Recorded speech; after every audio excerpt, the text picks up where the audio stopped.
es un instituto de investigación de la universidad. A ver, yo una de las cosas que me gustaría intentar hacer sería hacer un instituto mixto con el CSIC, aunque tenemos que reconocer que, dada la situación económica del CSIC, no sé si eso nos beneficiaría o no. Entonces, bueno, es una de las posibilidades a explorar.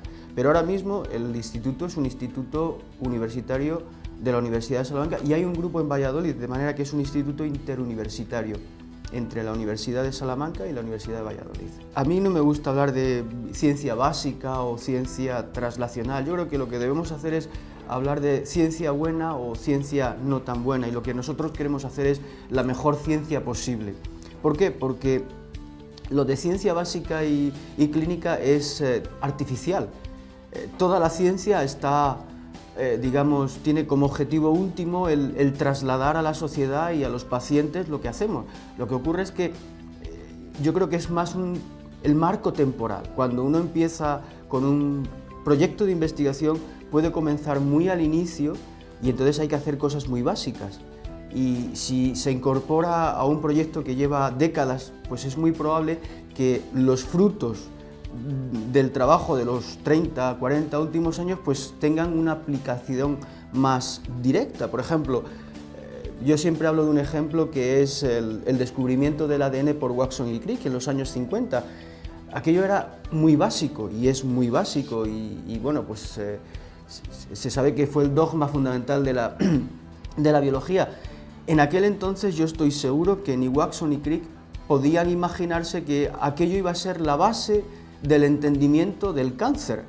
Y gracias a ese estudio tan básico, pues hoy podemos curar muchos cánceres. Tenemos aquí en el instituto 21 cerebros de personas que han fallecido y que donaron su cerebro y que tenían distintas enfermedades neurológicas, Parkinson, Alzheimer, etc.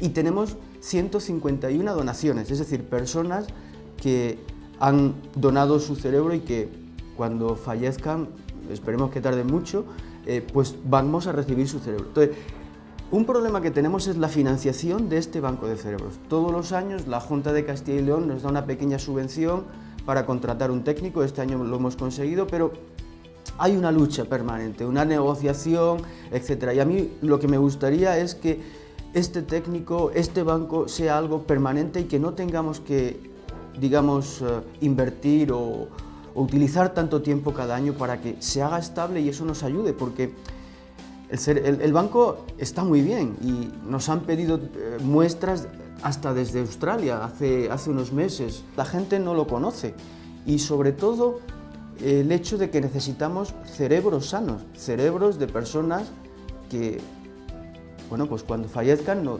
tuvieran ninguna enfermedad neurológica, porque para poder estudiar las enfermedades neurológicas también necesitamos comparar con cerebros sanos. No es solamente estudiar los cerebros patológicos, sino los sanos. Entonces, pues ahí nos falta. Entonces, eso es muy importante. La gente está muy concienciada en la donación de órganos, pues para riñón, para hacer trasplantes de riñón, de corazón, etc. Pero el cerebro, claro, no se puede trasplantar, pero sí que puede servirnos para estudiar estas enfermedades patológicas, estas enfermedades neurológicas que, no nos olvidemos, es la lacra del siglo XXI. Conseguir un sello de Severo Ochoa para el instituto. Estos son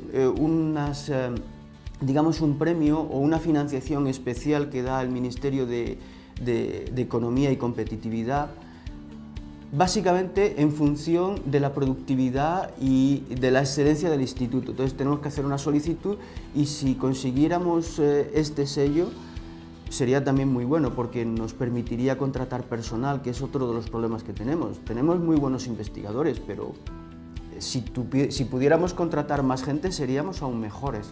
Nosotros intentamos entender cómo el cerebro codifica los sonidos, cómo los interpretamos, y eso da lugar a una respuesta. Entonces hay distintos grupos. Nosotros hacemos una investigación más básica, como hablábamos antes, pero hay otros grupos, por ejemplo, que están trabajando en cómo cuando se pierde la audición, en los casos de sordera, el cerebro se degenera. No solamente se degenera en el Alzheimer o en el Parkinson o en la esclerosis múltiple, también se degenera con la sordera. Y, por ejemplo, se ha visto últimamente que las personas sordas no solamente tienen la desgracia de no poder oír, sino que además su capacidad cognitiva disminuye muchísimo. Ese es, por ejemplo, un caso. Hay otros grupos que trabajan en el sistema visual, pues como la retina, se puede producir una degeneración macular y también eso cómo va a afectar a nuestro cerebro. Hay otro grupo que trabaja en las conexinas, unas proteínas que conectan las neuronas, que permiten la comunicación entre unas y otras, y cómo esas proteínas, por ejemplo, están muy alteradas en determinados gliomas y sirven o están, digamos, involucradas en el desarrollo de estos tumores cerebrales que, por otro lado, son muy malignos. Y el dolor, hay otro grupo que trabaja en dolor.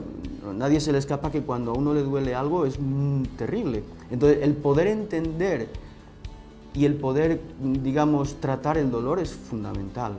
La ciencia es como un avión.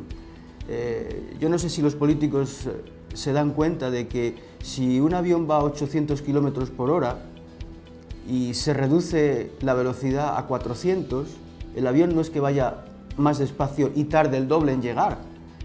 No, es que se cae. La investigación no es un gasto, es una inversión. Y para conseguir frutos, pues se necesita tiempo. Uno no puede invertir 1 millón de euros hoy y esperar mañana tener un fármaco que cure algo. Hay que invertir 1 millón de euros y otro 1 millón de euros y al cabo de un tiempo esos 2 millones de euros se convierten en 100 millones de euros. Pero hay que tener paciencia y perseverancia, ¿no?